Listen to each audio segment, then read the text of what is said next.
welcome to Nordic Welfare Center and to this first webinar on tactile language.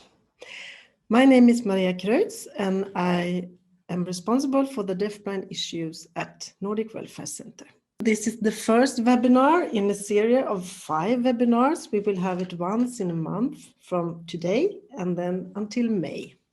And we will put some links in the chat so you can follow the links and see about the next webinars, the dates, and how to register to the webinars. Nordic Welfare Center, we have a lot of networks within different topics, and in the deafblind area, we got 5 networks. One of them is the Tactile Language Network. It has been existed since 2014 and it was formalized 2015.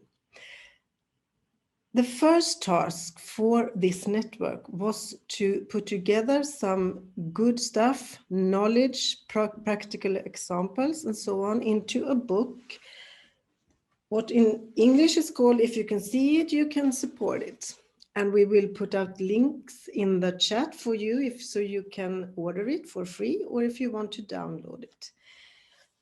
I hope that you already have done it, so you are a bit familiar with the book. And we are going to get through 5 of the chapters in the book during these webinars in the spring. First out is Bettina Kastrup Pedersen from Denmark. She will talk a bit about the tactile circle model. It's a tool that you can use within this topic, and she will get it through from a theoretical part and then some practical examples. And then in February, you will meet Caroline Lindström, who will take you to another chapter, and all information about the chapters, how you can prepare yourself for the webinar, you can find in the links. So Bettina, I would like to welcome you to this webinar, and you will start soon. Welcome, Bettina. Nice to see you. Thank you, Maria. Welcome, Denmark. How is it in Aalborg and Denmark today? It's actually not that nice. It's gray and rainy and just weather for sitting inside to have a webinar. Okay. It's a bit rainy and gray here in Stockholm as well. So it's very nice to see your shining smile. Then it gets a little bit better. Are you ready to start your presentation? Yes, I am. And I will start by sharing my screen with you. Yes, and as Nina said, just feel free to write down your question in the chat. And in the end of this webinar, we will take them together and then we will forward them to Bettina and have a little, maybe 10 minutes for discussion and talking about the questions. So just feel free to write them down during the webinar. Okay, the scene is yours, Bettina. Thank you so much, Maria. I'll just start by saying hello to everyone and wish you all a happy new year. And it's nice to see that so many of you have taken interest in our webinars since we cannot meet in real life. To start with, well, Maria said my name, but my name is Bettina Kastrup Pedersen. I'm a special counseling consultant, and my work is in a place called ISHD, Institute for Vision, Hearing and Deafblindness in Denmark. And I can see on the slides I have switched the letters. My background is before I became a special counseling consultant, I have been a teacher for the deaf and for young people with congenital deafblindness.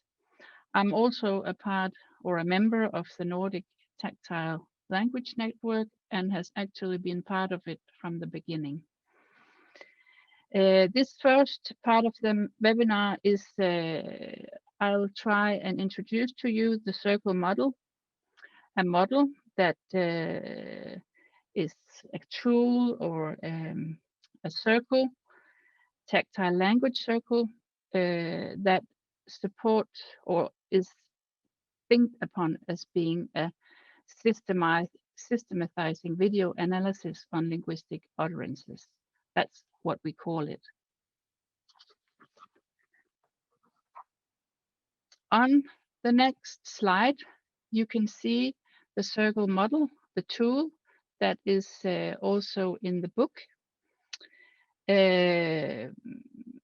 Later in this presentation, I will take you through all the themes in the circle and tell you a little bit about what's behind it. And of course, it's not possible to dig into all the themes, but after each of the themes, I have given the link to what chapter you can read in order to get a little bit more theoretical information about the theme.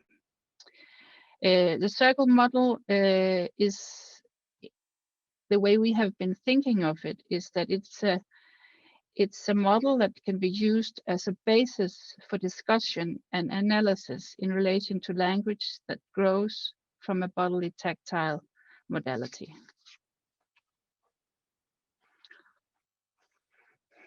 I'll start by telling you a little bit about how this circle actually started, or what was the background of it. 10 years ago, I've always been very interested in tactile communication, and 10 years ago, at a conference, I bumped into the theme about haptic communication, and it was a method that we used to give information to people with acquired deafblindness. But I thought that this also might be something that could be interesting for people with congenitally deafblindness. But it was very confusing, and I needed to find out what it was, but also how it could be used in communication with people with congenitally deafblindness. So you could say that I needed to find out what tactile communication language contains different themes and topics and ways that we could define them.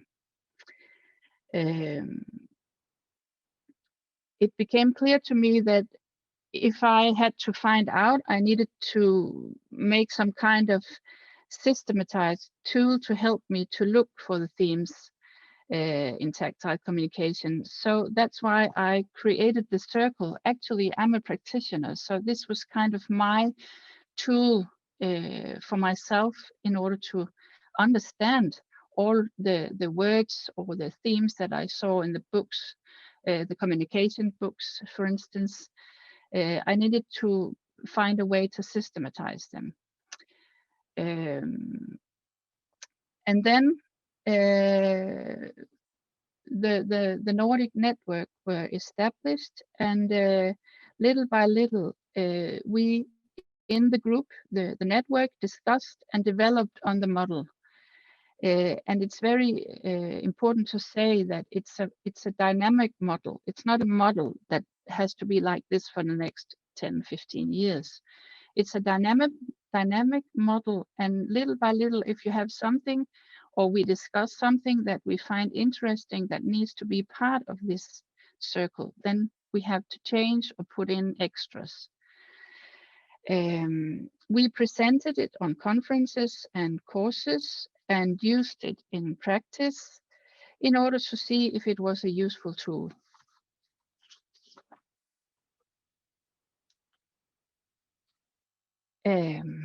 And what is the purpose of using a model like this? As communication partners, we need to help support language development.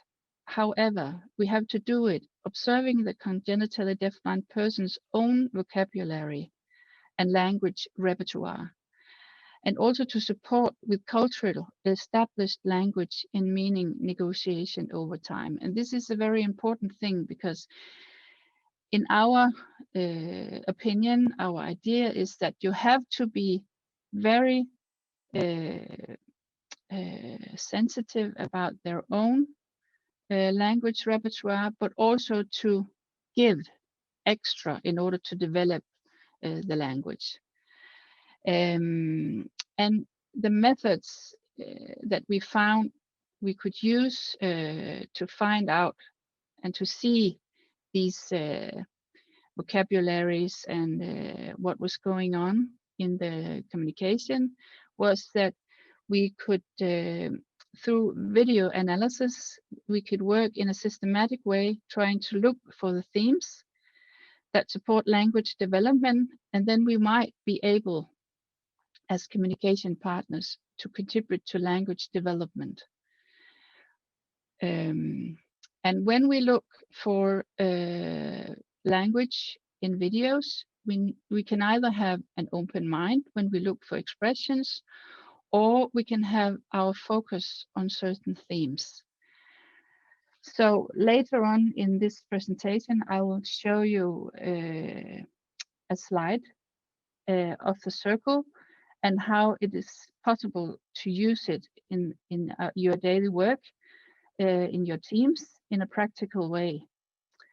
And if you do this, if you have this purpose in mind and you use this method, and of course there are lots of ways to analyze conversations, different methods, but this is a practical tool that is quite easy to use. And then if you want to make more deeper transcriptions and analysis, of course you can use other analyzing methods.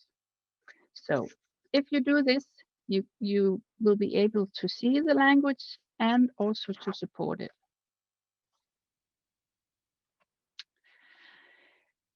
The first, if you go back in the circle, I'll start to the left by telling a little bit about tactile exploration, and then I'll take the circle round the other way around. That made most sense to me to do it this way.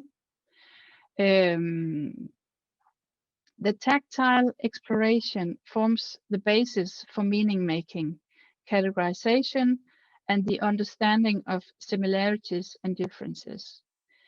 The way you explore through tactile sense making forms the ground for your utterances.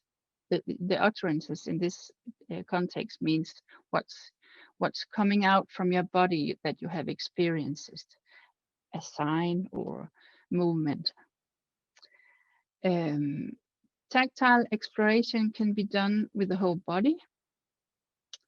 And it's very important to have this focus that it might look different from what you see otherwise if you don't use the tactile bodily way of exploring things. The exploration and the study of, for instance, texture and surface, temperatures, flexibility and manipulation, positioning, sizes, sensory inputs, and so on.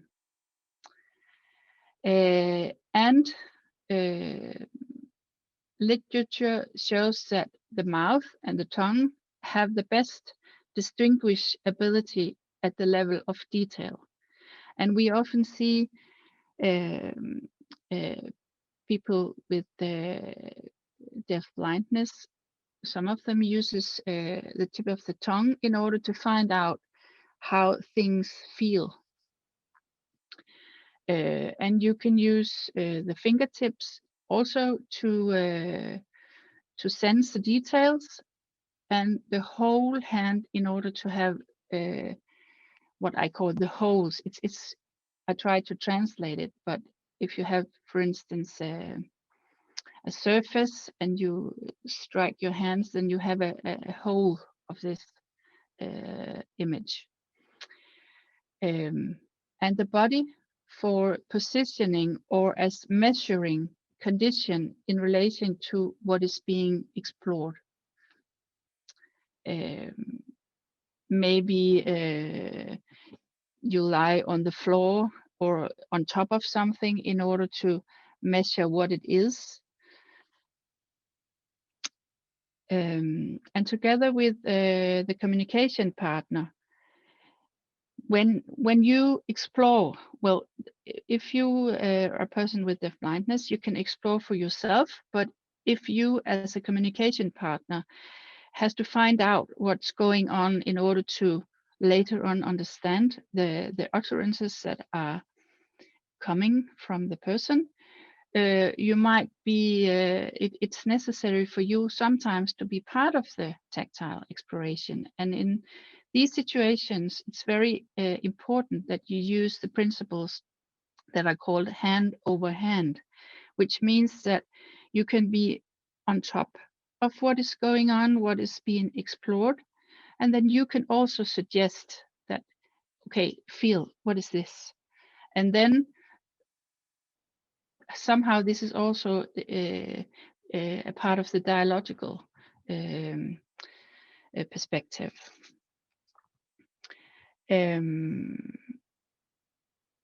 In chapter 12, Kirsten Kostein is talking a little bit about embodiment, or a little bit, a lot, talking about embodiment, and some of these things are put into a theoretical perspective in this chapter. And also Jude Nicholas in chapter 13 speaks a little bit about the tactile working memory and the autobiographical memory. And here you can find a little bit more about this, the tactile exploration. The next theme is a theme that we have called activity and conversation space. And this is thought upon as a preparation before activity. It can be before an activity, while the activity is going on, and after the activity, talking about it in the conversation. And in these spaces, or what you could call it, it's very important to have repetition and recycling as tools in the conversation space. The activity room is the activity or exploration itself. For instance, to peel an orange, mark on an object, or play with texture. This is the situation going on. And then the conversation room is the conversation about the activity. It can be either in the exploration at the same time, both before, during, and after the activity. For instance, by doing or using different tactile signs. But also, it is possible to do it without signs.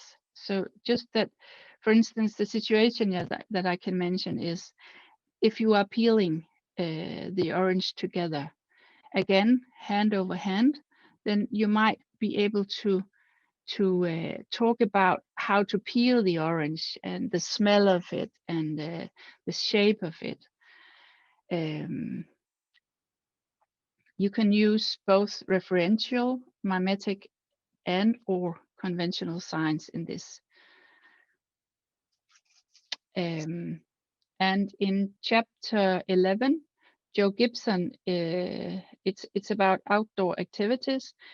Joe Gibson is telling a little bit about how this is being done in practical situations. And he has a sentence in this chapter where he says, we unfold the conversations.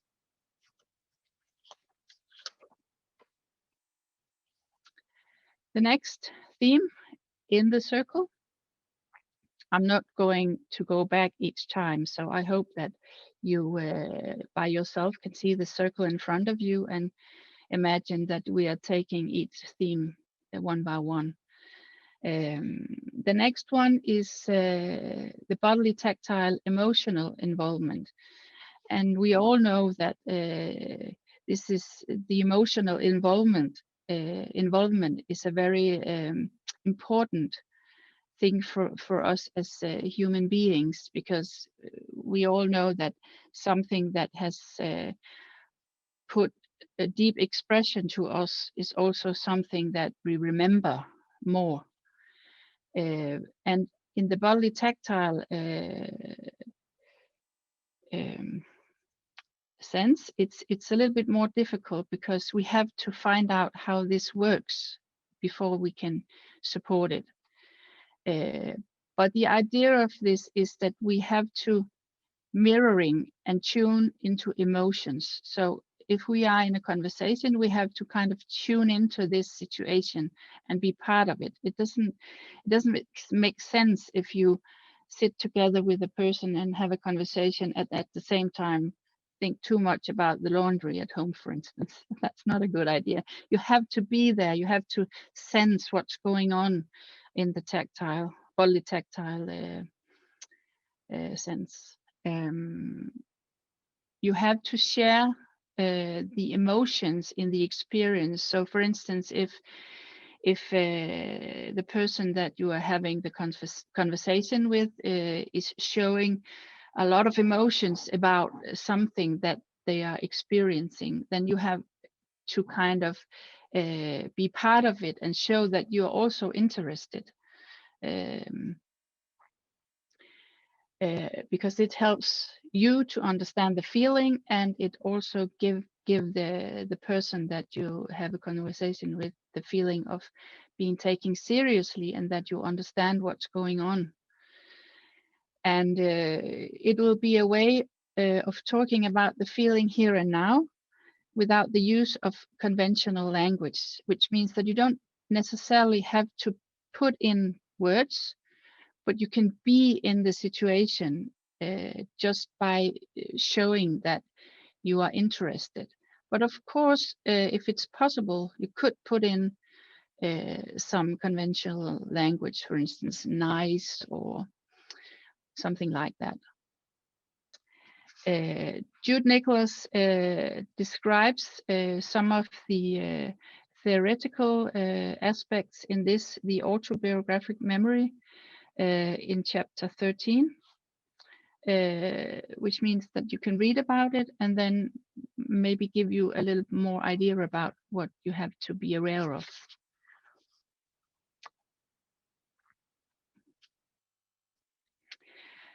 The next one is the tactile positioning.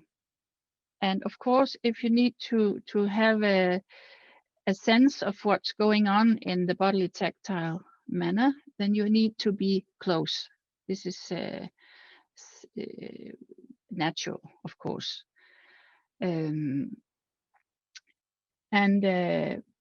Direct access to the world within arm's length demands that you are tactily accessible. And it's crucial for the language development that the conversation partner is able to interpret and confirm and include the bodily tactile utterances in the conversation. It's very important that you can sense them yourself. In the tactile positioning, the main focus or idea is that you have to establish and to maintain contact, for instance, by sitting knee to knee, and in this way you have the contact. It could also be a shoulder or sitting next to someone. Also, the awareness of how you sit together in the best way. Some of the people with congenitally deafblindness finds it nice to sit together, and how is it possible for you in this situation to get as much information as possible. Some you can sit next to, some you can sit behind, and Caroline Lindström has actually made in her master. She told about how you can sit in order to get informations. The tactile positioning minimizes the experience of isolation, and it gives you an experience of doing something together. The person with congenital deafblindness will experience that the world is accessible and within reach.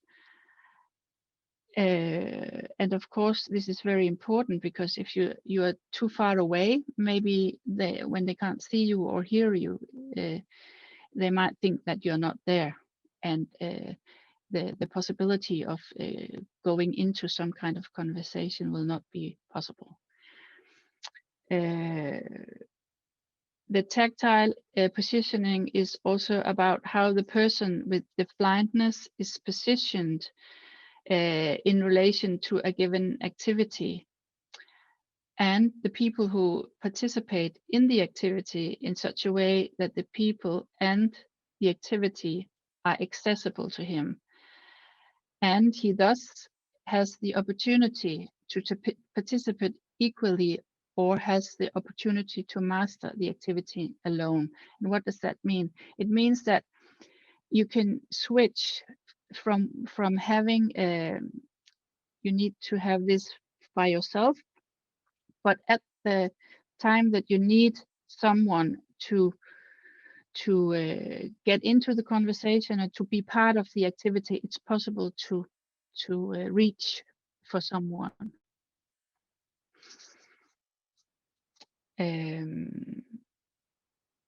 And as I said, Caroline Lindström had in chapter 14, she's talking a little bit about this, about tactile positioning.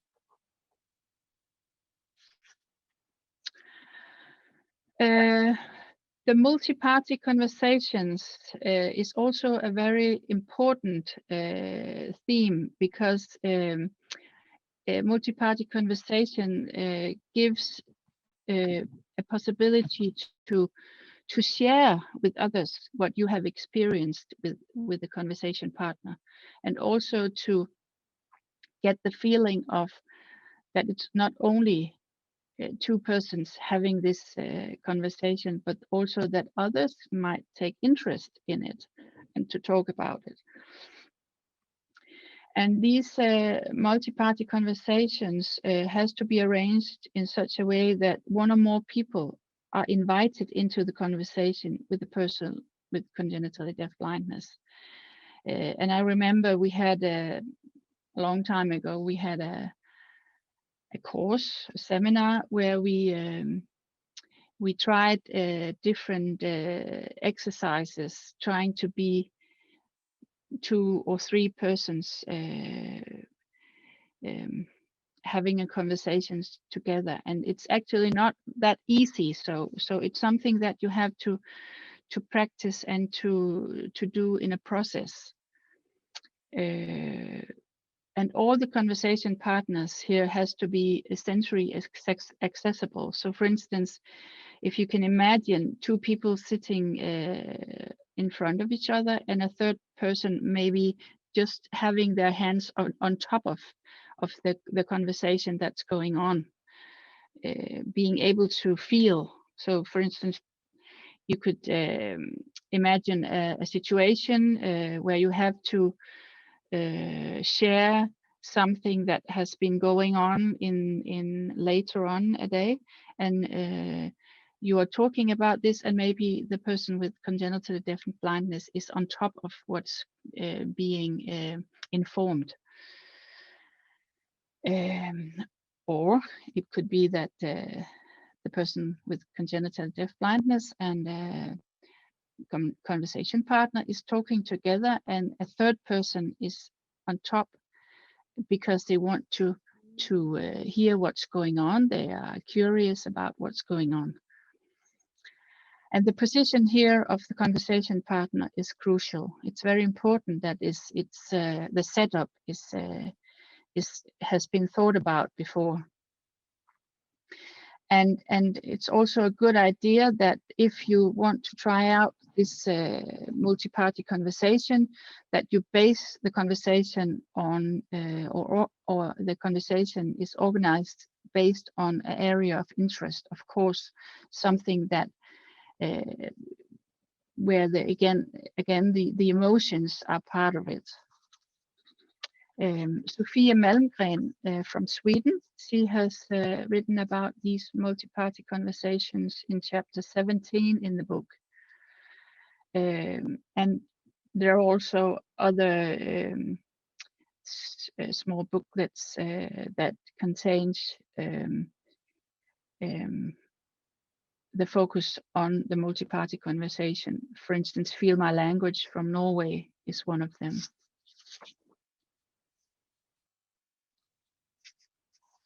And as I told you in the beginning, my interest of the haptic signals, haptic communication, is also part of what you need to look for or to find out how to use when you are trying to support the tactile language. And on the bottom of the circle, you have the haptic signals also commenting and describing things on the body. And this means that the communication partner tells on the body. And I don't know if all of you, I don't know how well spread these signals are in the world, but it's my opinion, or I sense that it's actually quite much by now. 10 years ago, it wasn't that much, but it is a way of telling what's going on. You can, as a communication partner, tell on the body what's going on. And just today, one of my colleagues asked if you have to have language, if you have to use signs, for instance, when you have to use haptic signals. And no, you can start by, again, you have to agree on, or the people with congenital deafblindness needs to know what's going on. So you have to introduce it little by little. For instance, you could start by if they have a hearing, just a little bit of hearing, or are able to sense rhythms, then you might tap the rhythms on the body in order to show that you share the rhythm in the music. It's a way of it's a possibility to make comments, either what is to be seen in the surroundings. For instance, if someone is laughing, you can tap on the person's back, and of course you can use the sign laughing, but maybe also just the rhythm in the laughing.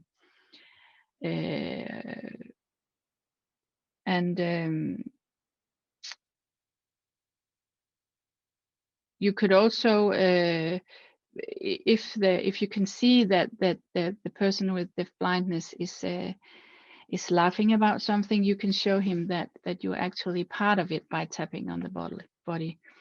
You can use it as a description, for instance, how a room is decorated, and if there are other people in the room, where they are located. You can use it as direction indication, which direction to go and where things are, if people leaves the room, for instance. So it's a kind of using signals in order to open up the world for the person with deafblindness.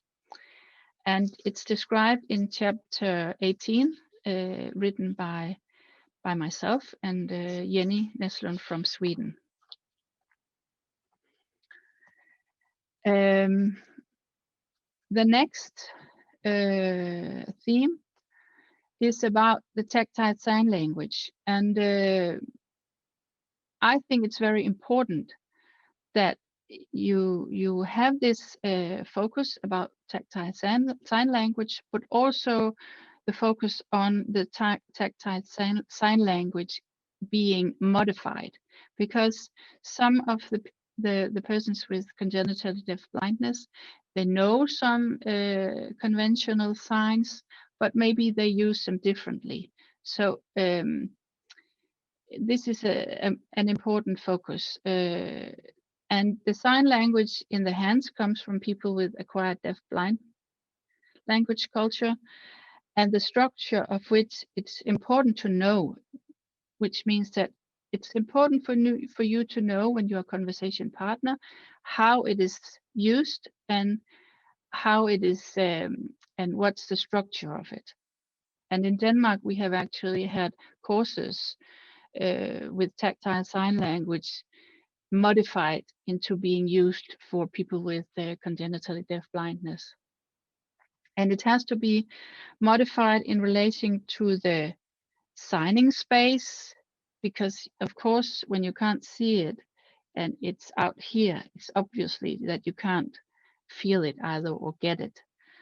The drawing space and the hand shapes. So you have to modify the way you use it. For instance, in Danish, you say shower, shower, and this is a sign hanging out in nowhere. So you have to put it maybe into your top of your head so that you can feel it. That's what it means that it's modified. Modified because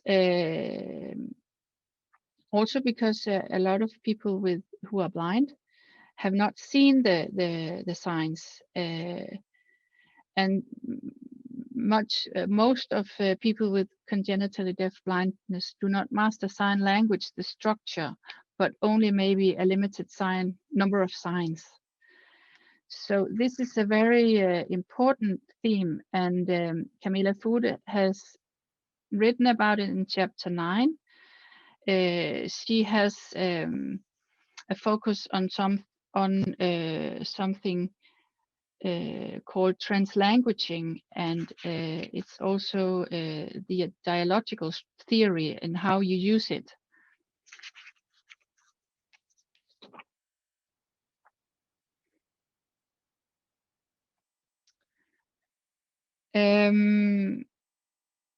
The next slide is about the linguistic categories, and in developing the circle model, the network saw a need to categorize the signs and expressions that came from bodily tactile exploration. And Jørgen Forsgren, who is an advisor at Statpec in Norway, he came up with 5 categories. And these categories are conversation partners clues in order to see language coming from a bodily tactile expression. And the 5 of them are first the conventional signs. For instance, in Denmark, this is coffee. It's very easy, obvious one. And maybe the person with congenital deafblindness has taken this coffee sign as being a sign that's used, but maybe it's not. It can mean a lot of things. So you have to be aware of what is the situation, what is actually meant by using the coffee sign, because it can mean a lot. It can mean that you and I sitting together, having a nice situation, feels like when I'm sitting having a nice time with myself, having a cup of coffee or something like that. So you have to bear in mind when you see these conventional signs that they might mean something else. Jørgen Forsgren again has made a master about signs based on hypertactile perception, or signs that have a tactile iconicity. I'd like to show you a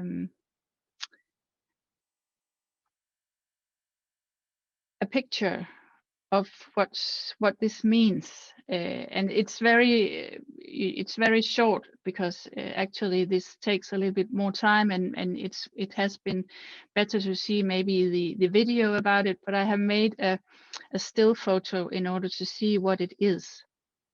As you can see in the picture, you have a young man who's blind, and he has some hearing left, and he has a partner who's exploring this wood together. And as you can see on the picture, his left hand is lying on a saw, and he is touching it very gentle, the teeth on the saw with his left hand.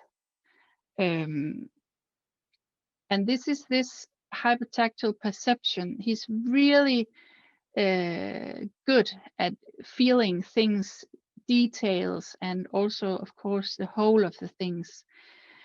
And then on the next picture, I've tried to find the two pictures where you can see that actually the person talking to him was asking him about what they were doing, and he did like this.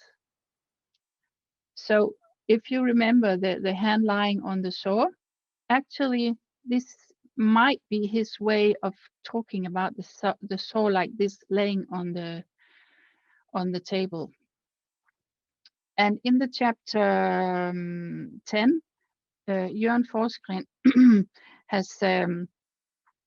has talked about this tactile iconicity, and also shown how this potential expression or utterance can be a sign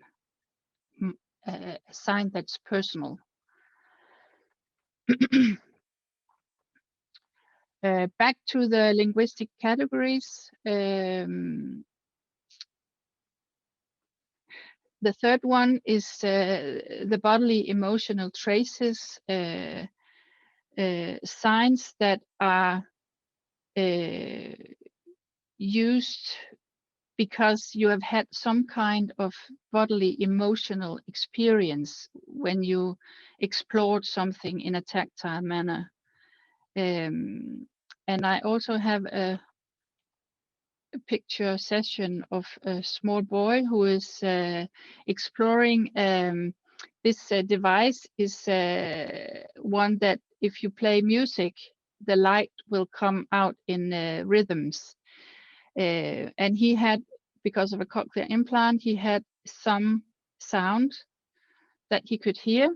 And in this situation, he's exploring this device. And we didn't recognize, or we weren't aware of, that actually this device with the lamps, when it's used for a long time, gets warm. So when he explores this, suddenly his hands were, when he explored it, he burned his hands actually, and he burned it. As you remember, he used the left hand. He burned his hand here, and the trace that it gave him on the hand, he pointed out the place where it burned him. And the next picture, you can see that he actually uses maybe a conventional sign. In Danish, this is "au," it hurts, and pointing out the place where he had been burned. This might be a way of telling. I will go back to the slides again with the categories. If this little boy in another situation wants to tell someone about this situation where he burned his finger, he might point to this place where he burned his hand. And of course, then you have to go into a conversation together with him in the dialogue about what's this. And if you don't know, of course, you have to kind of guess it. But this is somehow what it means, these bodily emotional traces, something that you have felt on your body, giving you an emotional feeling. 4 minutes left, Bettina. Ooh, okay. Well, then I'll go a little bit fast through the next two one. The mimetic expressions is actually expressions that comes out the way that you have experienced it. For instance, if you have been writing and your body has felt how it felt to write, this is a mimetic expression. And signs as perceived. Now I'll go into the, I've also made some pictures of signs as perceived. That means that the way you have been given the sign actually might come out somewhere different if you see picture 1 and picture 3, and you have to be aware of this, that it might look differently of what you have felt. The tactile categorization are similarities and differences between people, objects, situations, spaces, experiences, emotions, etc. The categorization is often based on what one can do with the object rather than the use of the object. The categorization is closely related to the exploration in terms of texture, surface, temperatures, flexibility and manipulation, positioning, sizes, sensory inputs, etc. And you have to note that two almost identically experiences can be categorized differently when you express yourself.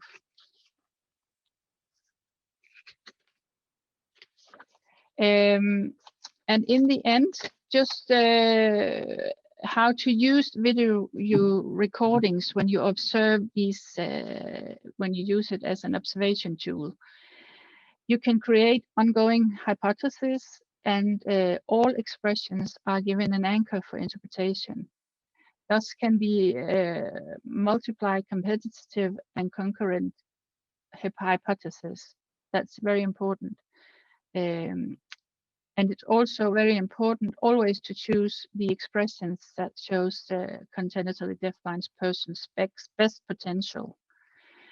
And just in the end, just a way to show you how can you use this tool in a practice analyzing a video sequence. If you have the circle in front of you in a group and you are watching a video with a conversation or an activity or whatever with a person with congenital deafblindness, then you might take post-its, and then, for instance, that's why I put the minutes 0, 21, 32. You can say, okay, I see in this video tactile categorization at some point. Put it on the circle, and then after seeing the video, maybe it will reveal for you how many things that's going on this video. And then when you've done this, you can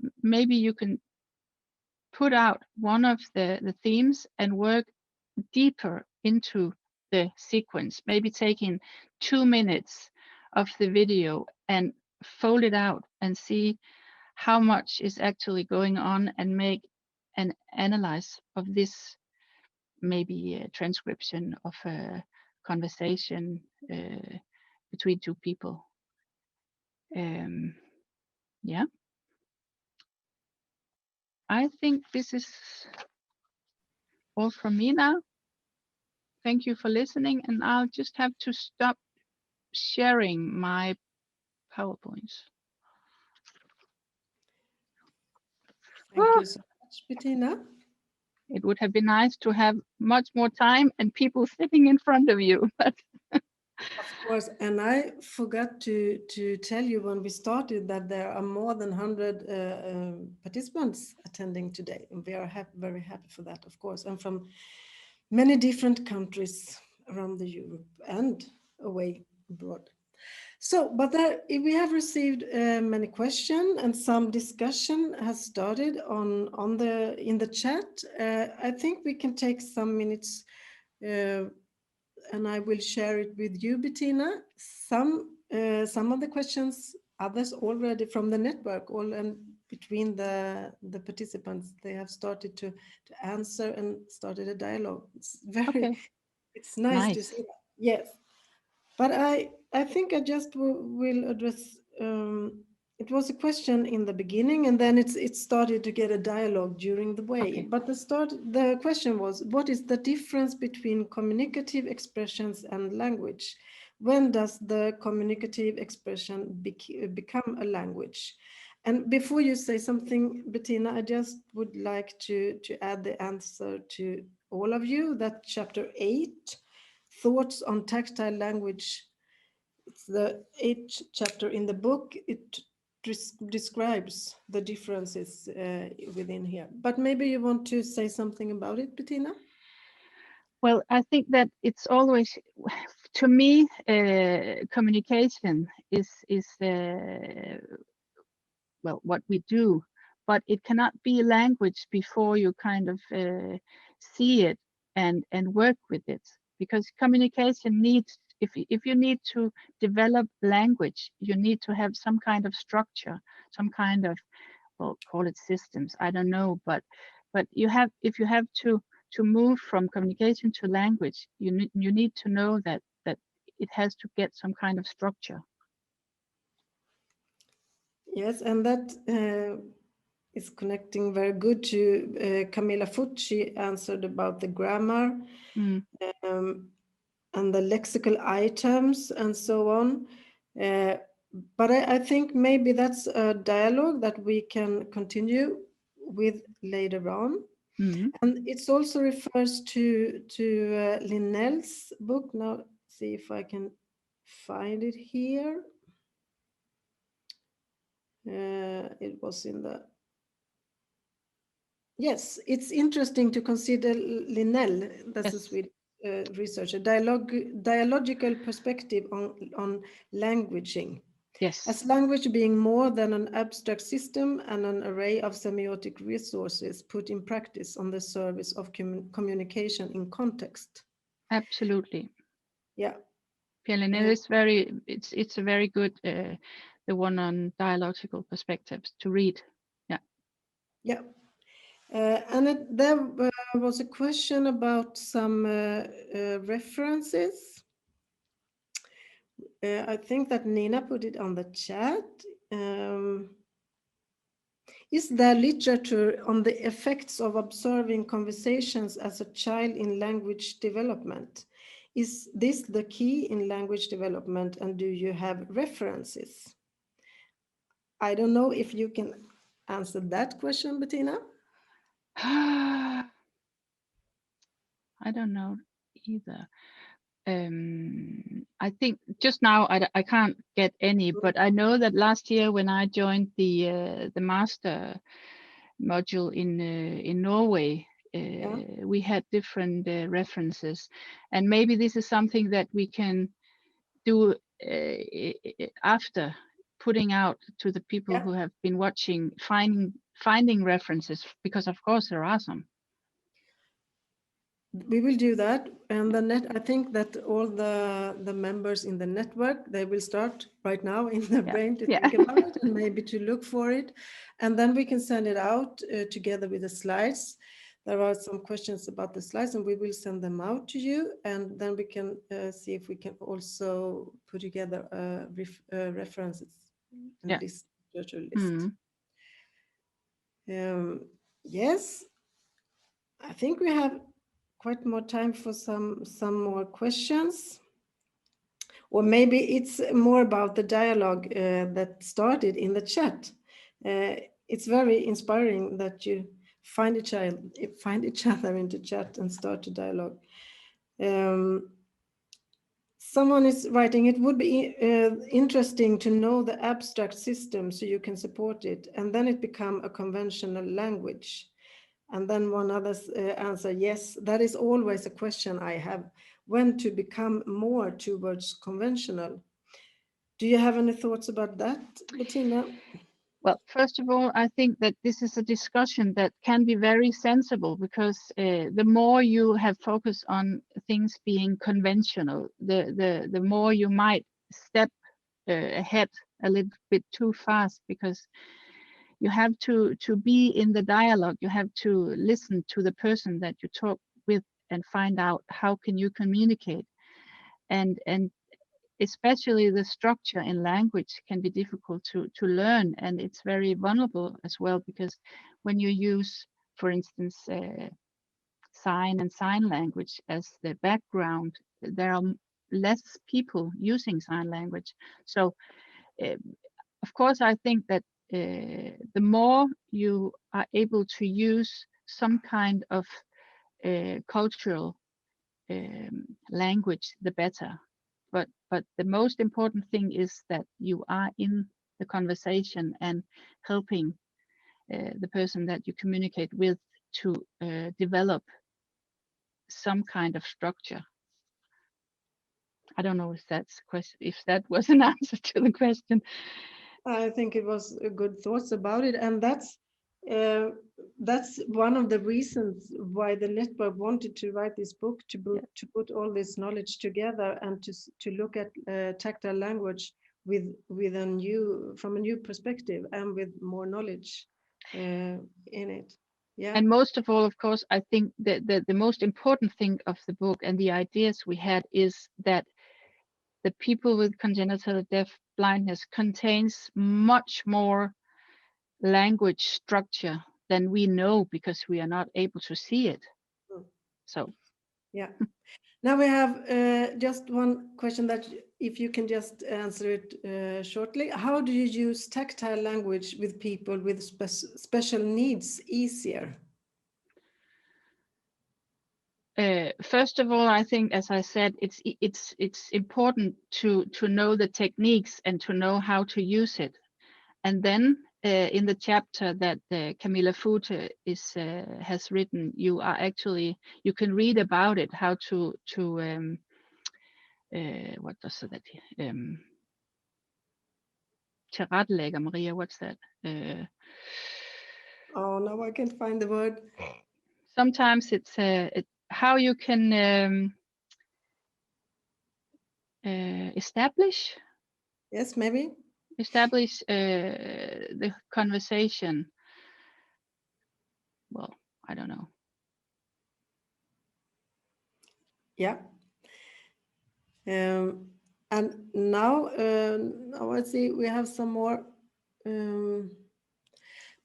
It was something, if you just, Nina, put it up a bit in the chat, because there was a nice ending point there. I think it was that you said, Bettina, that is a sensible question. And then someone wrote that maybe that's one of the answers of the question, because we don't know yet. So it's a sensible question, but it's a very important question, and we still address it and put more knowledge in it. And thank you for the answer. I will order the book. That's good. Order the book, and you can read it, and you can start everywhere and just put it on, or you can read it from A to Z. That's okay. So with that said, I think that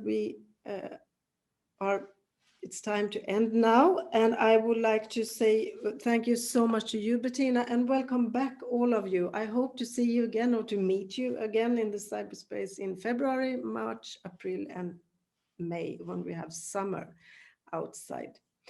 Thank you so much for attending, and keep your eye on our website and Facebook, and you will receive information about what's going on Nordic Welfare Center in the deafblind field.